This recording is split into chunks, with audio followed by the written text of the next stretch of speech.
Macaulay the PH, your passion the lover channel.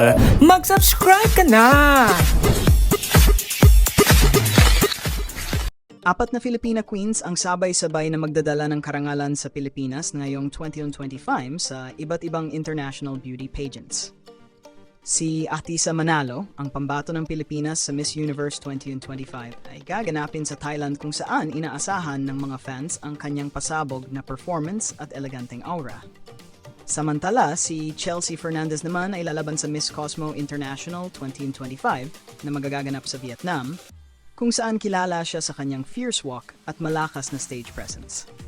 Kasabay nito, si Cyril Payumo ay magre-representa sa Miss Charm International T25 na gaganapin din sa Vietnam. Kilala siya sa kanyang sweet yet sophisticated charm na siguradong tatatak sa mga judges at audience. At syempre, si Mirna Esguerra naman ay sasabak sa Miss International 2025 sa Japan, kung saan ipapakita niya ang ganda at kababaang loob ng isang tunay na Filipina queen. Hindi may kakaila na tao nito ng mga Pinay beauty queens dahil apat silang lalaban sa iba't ibang bansa, bit-bit ang bandera ng Pilipinas. Talagang world-class ang mga Filipina, beauty, grace, and intelligence in one.